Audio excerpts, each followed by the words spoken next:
You're listening to the Faith Breathed Hope podcast, episode number 173.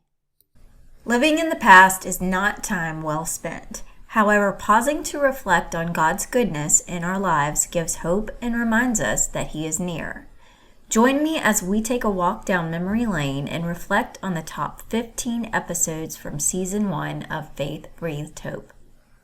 This week, I bring back a solo episode entitled Submission and Permission in Grief.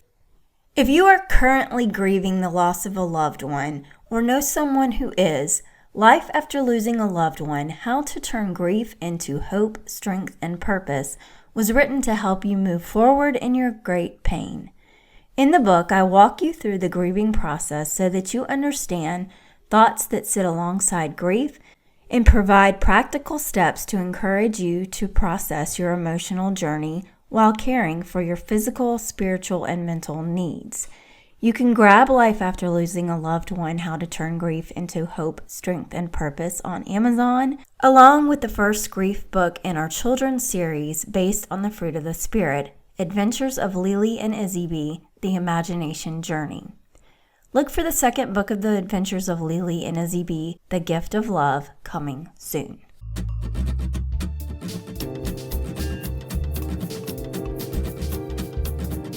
Welcome to the Faith Breathed Hope podcast, where we gain inspiration and motivation from others who share their touching stories of renewing hope and discovering purpose in any circumstance. I'm your host, Christina Reisinger, and today we will be encouraged by another tremendously inspirational topic that will embolden you to release fear, begin taking small steps forward, and move into your God-given purpose to live and serve in this life. Join me for today's story.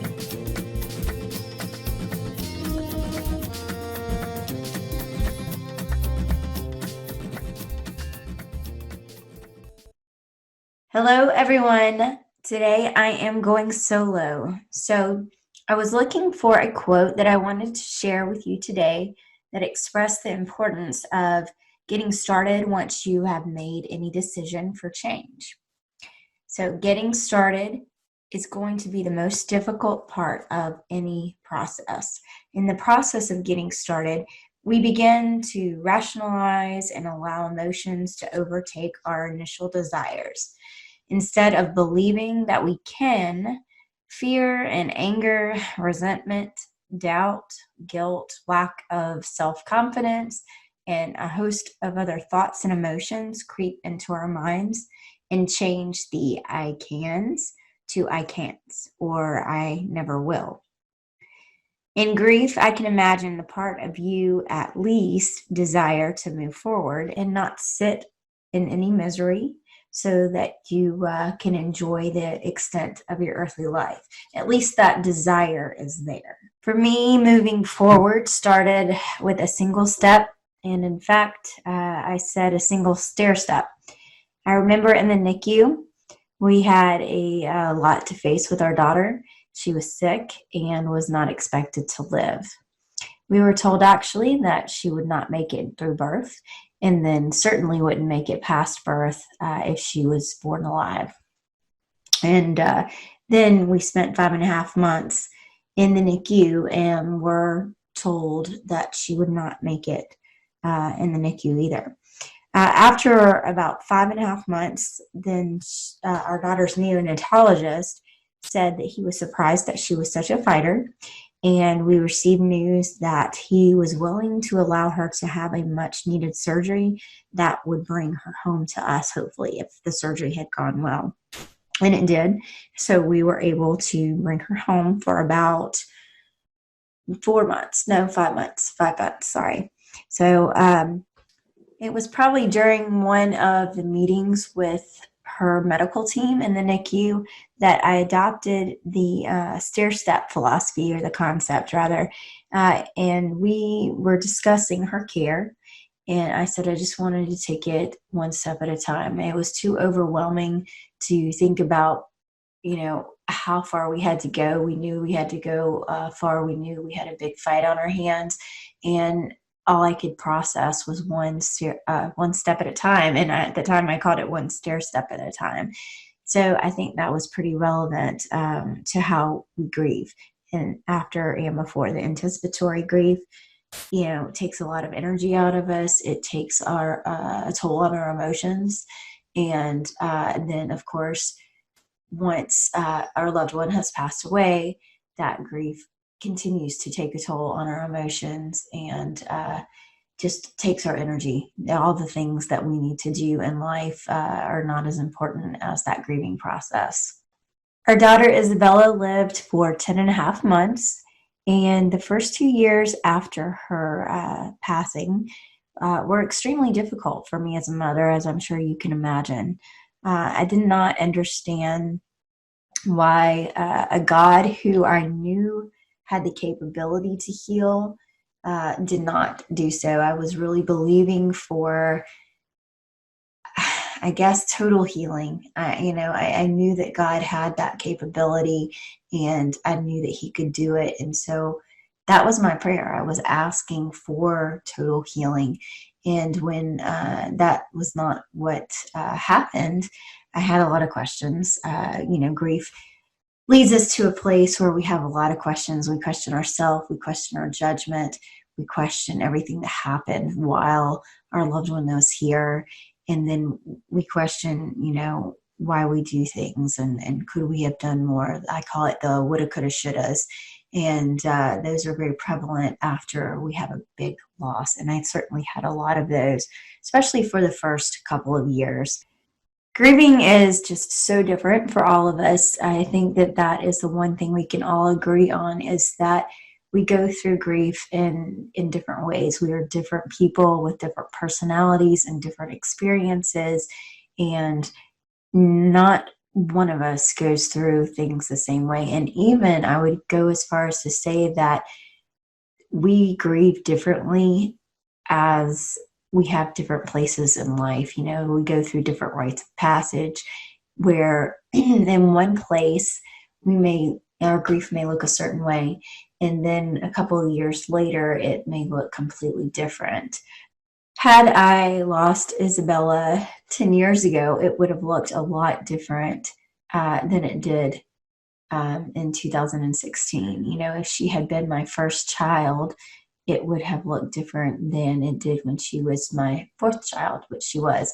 And I say that not because I would love her less, if I have more kids, but because had she been the only child, I probably would not have been able to get out of bed. However, she was the fourth child, so I felt like I didn't really have that choice. I didn't have that option.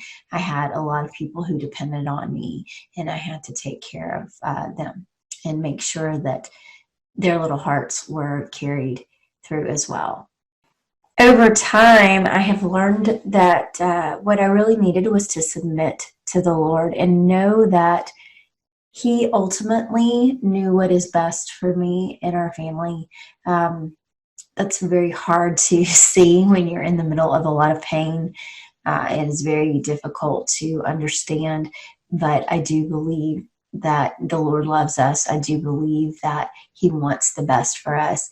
In fact, one of my favorite Bible verses says that I am supposed to see the goodness of the Lord in the land of the living, and that verse has really gotten me through her hospital stay in the NICU, her time home with us, and then after she has passed away as well, knowing that there's a space for me to actually enjoy my life. So I really adopted this concept of taking small steps.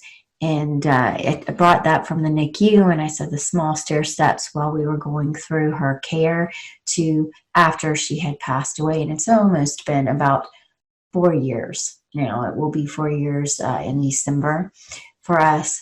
And it's still hard. I'm not going to say that, everything's great now. It's not. I don't think it ever will be. However, I believe that I have been given that peace that surpasses all understanding because I had submitted to the Lord. I said, I can't handle this. The pain is too much. And so I had to be able to receive His peace by submitting myself to him and asking him to carry that pain, because I wasn't able to do it. It was too heavy, too much. I can remember my body feeling extremely heavy, having headaches all the time. I felt like there was just huge, huge weight on me at all times. Like, not even, I assume it was a mental, emotional weight, but it felt like a physical weight. It felt like a physical weight. It was very heavy. And I knew that I couldn't go through that all the time. I couldn't constantly question everything that happened. I couldn't constantly wonder, what if things had been different, or what I did, and try to say, did I do something, that caused this? Maybe, with her care, or did I do something to be punished? All these things that come up when we lose somebody, or we have some type of great loss. Then we start racking our brains to try to figure out what the cause was, what we could have done. And I think part of that is because we don't want to go through it again, but we so much need to justify that pain. And sometimes the answer is not that there's any justification. We just have to say, hey, God, you know what? I can't do this. I cannot do this on my own. It is so much heavy, and it's something I cannot bear alone. I need you to take it. And at that place of submission, he says, okay, and he takes it and he gives you that peace, but you have to be able to receive it. You have to make that choice to take that peace that surpasses all understanding. As the time has gone by, I noticed that taking those small steps have proven to have been of good value. It hasn't always been that way. At the first I struggled immensely, and I didn't want probably to heal. I jumped right into things. Like, I was very busy, but I equated healing and moving forward with leaving her behind and dishonoring her. And I so never wanted her to be forgotten. I never wanted to dishonor her. I always wanted to honor her life. I always wanted to make sure her life had purpose. She was not just this baby that I was given for 10 and a half months, and then she was taken away from me. And so over time, I have been able to change the idea of I have lost. This is, something that I have lost, to I was given. And that takes a while. That takes quite a while to say, it's not that I've lost. I've been given this love. I was given her life for 10 and a half months. I was given the opportunity to open up my heart and love this person for a very, very short amount of time. But I am now able to see it as a blessing. And we go through days and months and moments, even years, whatever your time frame is, where we seem to be doing well. We may take 2 steps forward and 1 step back. And then we may take 1 step forward and 2 steps back, and it ebbs and flows. But being able to know that I wasn't okay, know that you're not okay, but that's okay that you're not okay, if that makes any sense. So being able to sit in those emotions and feel that pain and work through it and not try to go around it. Some of you probably are trying to go around it. You're probably trying to leave it at the door or bury it even. And you don't want to look at it. You want to keep going somewhere, but you're going to inevitably have to deal with it at some point. Something else is going to come up that is going to force you to deal with it. And the best thing that I have spoken to so many different people who are in the grieving process, and I would say most, if not all of them, agree that the best thing that you can do is sit in that pain and those emotions and move through it after you've sat in it a while and let your body absorb it and understand it. I really struggled with not understanding why I couldn't see Isabella celebrate her first birthday, why I couldn't dress my girls up, and take their photographs, why they couldn't share a room, so there were a lot of things. That's that grief of what's supposed to be. It doesn't make any sense when we don't have that person, especially when they die young, that we don't have them here to enjoy all of the things that we expected would happen. I dreamt of watching my girls run around and play dress up and taking photographs of them while, they ran around the house and giggled and played together. I have to be okay with knowing that I may never know why. God has his reasons, and one day I will be with her. So at the end, that's all that really matters. The other thing I had to give myself was permission. I had to give myself permission to smile. How many of you, when you first lost, feel guilty about smiling? It doesn't feel right. It feels, again, like you're dishonoring that person. You don't want to smile because they're not here. But eventually you need to come to a space where you can allow yourself to smile, to give yourself permission to smile. I'm going to tell you right now, it's okay. I give you permission to smile. You give yourself permission to smile. If you need somebody to give it to you, there it is. But most of the time, it's just you. You are going to have to come to a place where you allow that to happen. You make that choice. You can also give yourself permission to understand that the life that your loved one lived was not a loss. It was a gift. It was a gift to you because they opened up your heart and allowed you to feel this love. There can be a fine line between allowing yourself to have permission to do these things, to allow yourself to even have permission to feel your emotions, and then be in a place where you sit in your grief and stay planted in your pain. And it's okay to sit there for a while. It's okay to kind of figure it out and kick and scream and thrash and struggle a little bit. But as long as you move forward, as long as you push through that, so that eventually you're able to do those other things like smile, give yourself that permission to smile, and allow yourself to enjoy life again. It seems at first like it's not something that you want to do even. I can totally get that.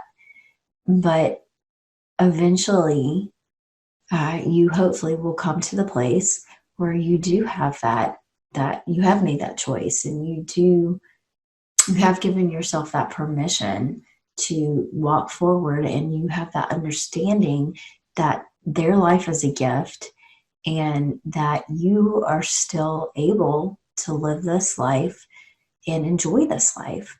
And not only are you able to live this life and enjoy this life, but God wants you to. He wants you to be able to have joy in this life and see his goodness, even through all of your circumstances.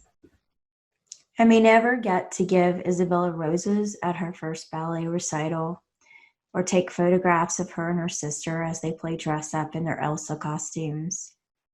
But I know that my heart is full, and that I had a chance to feel love beyond my wildest dreams.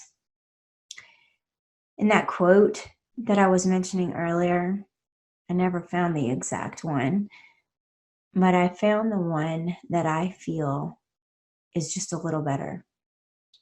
It says, "The journey of 1,000 miles begins with a single step." Lao Tzu. I hope that whenever you're grieving today, that you're able to make a choice to submit, allow God to take your pain, and give yourself permission to smile. Continue to be blessed and bless others.